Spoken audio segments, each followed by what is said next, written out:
النهارده هنتكلم عن الفود بلوجرز بتوع ايجيبت، واول واحد هنبدا بيه هو عمرو الهادي. ويا جماعه الفيديو ده للضحك فقط لا غير، انا بحب عمرو الهادي جدا وبتابعه وهديله لايك اهو. انا واحد من الناس اللي بيحب جدا جدا وسط البلد. وسط البلد في مصر مكان فيه كل حاجه، فيه المودرن، تحس ان الحياه حديثه، وفي نفس الوقت فيه العبق بتاع التاريخ، غير المطاعم بتاع الاكل هناك والشرب، الكافيهات والكافيتريات اللي تخرج بيها مع اصحابك. وسط البلد بترضي كل الاذواق. ولكن بما اننا بنتكلم النهارده عن سكان ايجيبت، فالمكان ده هيدن جيم موجود في وسط البلد، ولكن مكان جميل بس اسعاره احسن. انا اكتشفت مكان مختلف عن كل الاماكن اللي رحتها في مصر، بشويه تفاصيل شيك جدا في المكان، والمكان فيه راحه نفس ارضي، فيه براندات مصريه بتاع هاوس بيقدم كل التفاصيل لو بتحب. بصوا بقى يا جماعه التفاصيل، الشاي شكله عامل ازاي، بينزل. هو مبدئيا شكله شاي عادي، يعني هو شاي بالياسمين، يعني اكيد لازم يكون شاي بالياسمين عشان يقول عنه كده. معاه عسل وطعمه بالمناسبه شاي اللي بالعسل، شاي هنهزر، شاي اللي بالعسل. حلو جدا. طلبت يا جدعان عارف اني فلاح، والله عارف ان الشاي بيتحط على عسل، يعني بلاش تكتبوا لي في الكومنتات بقى كده. كابتشينو كان حلو، القهوه عندهم حلوه، وطلبنا ديزرت يا جماعه لازم تجربوه، كيكه الجوز دي طبعا. كيكه الجوز، جوز هند. يا نهار اسود، هاخد بلوك والله العظيم، هاخد بلوك انا عارف. تحفه. بيعملوا ساندوتشز اول داي، احجامها كويسه قوي. انا طلبت الحلومي ده يا جماعه. هو انا سمعت عن سندوتش الحلومي ده قبل كده، بس ما دقتوش، لكن اسمع ان هو حلو فعلا. معه كان خطير. غلطه المكان الوحيد هي المشكله كلها ان المصريين، يعني 99% مننا كمصريين الفطار ده ما بيمشيش معاهم. بتاع ناس رايقه، واحد مرتبه 100,000 جنيه في الشهر، واحد ابوه وامه عايشين بره فبيبعتوا له نص مليون يصرفهم في الشهر. لكن كعامة المصريين بيفطروا فول وطعميه وجبنه وبتنجان، لا ده ما يمشيش معانا. ولكن انا عاوز اوريكم الريسيت طلع بكام يا جماعه. ان انا رحت دي اسعار هو دفع بالظبط 1290 جنيه. تعالوا نشوف كده وانا اقول لكم. بص انا يعني هحاول اعمل زوم. كيكه الجوز ب 280 اللي بيقول لك لازم تروحوا تجربوها. ليمون كريم ب 240 حلو. فلات وايت الموند ميلك شاي بلبن يعني ب 100 جنيه. لا ده الشاي ب 100 فعلا. الحلومي ساندوتش ب 200، الساندوتش ب 260 جنيه. عني ما دفعت. بتدفع 121 جنيه سيرفيس وضريبه 160 جنيه. يعني اروح ادفع ربع مرتبي عشان افطر؟ لا يا باشا خليتها لك. هقول ماسنجر بعت رساله. البوليس بيجري ورايا انا عارف. اما تاني واحد معانا وهو شكريز فود، والراجل ده حرفيا مش بيخاطب طبقه ايجيبت، لا هو بيخاطب طبقه محمد رمضان اللي هم معاهم مليارات المليارات. يعني هتلاقيه بيقول لك انا بفطر تشيز كيك محشيه فراخ وجوه الفرخه في بطه، والبطه دي نطت حته نطه. الصوره بتاعته يا جماعه تحس ان هو عنده ديب فويس، صوته جامد جدا.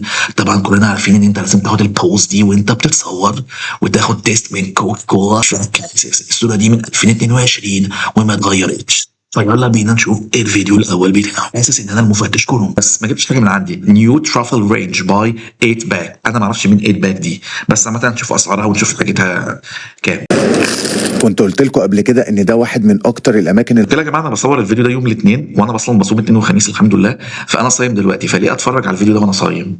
مش عارف. الاندر ريتد اللي بتعمل سماش برجرز وناشفيل تشيكن، بشوفه من اقوى الاماكن بجد اللي موجوده في تقريبا مصر كلها دلوقتي بتعمل سماش برجر. يعني انت لو معدي تحت عم عبده البقال تحتك هتلاقيه بيعمل سماش برجر عادي. مصر الجديده، ويقدر دايما ينافس بسهوله لانه فعلا بيقدم حاجه محترمه. جيت علشان اجرب الترافل برجر بتاعه. يعني انت كده تجرب الترافل برجر والاكل بتاعهم، يعني ده مش اعلان، يعني انت مش مدفوع لك. طيب ماشي قشطه. الجديد بيبقى دبل سماش برجر عليهم بيبر جاكيت تشيز مع كراملايزد اونيونز.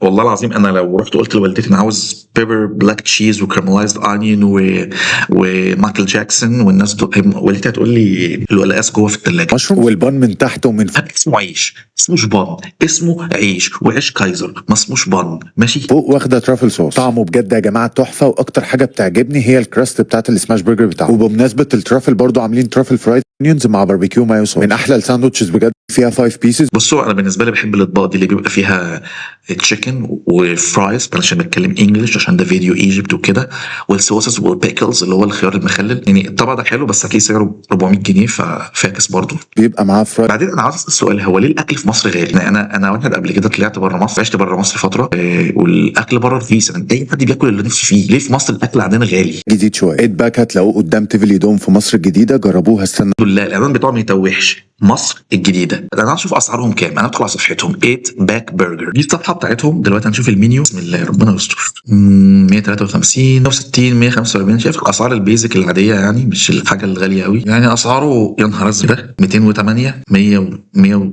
200 برضو 208 240 بس دي في الوجبات 170 225 يعني. انا شايف اسعاره حلوه يعني. في حاجات غاليه ولكن اسعاره في المعقول بالتوفيق بجد. طب وعهد الله انا بعمل شغل فوتوشوب احلى من ده مليون مره. فلو كلموني 8 برجر او 8 باك برجر، لو عايزين جرافيك ديزاينر اونلاين يشتغل معاكم ريموتلي، كلموني انا موجود. بعمل صور احسن من دي بكتير. بس يا جدعان كده المقطع بتاع اكل ايجيبت. فاكتبوا لي تحت من الكومنتات مين اكتر فود بلوجر بتحبوا تتابعوه.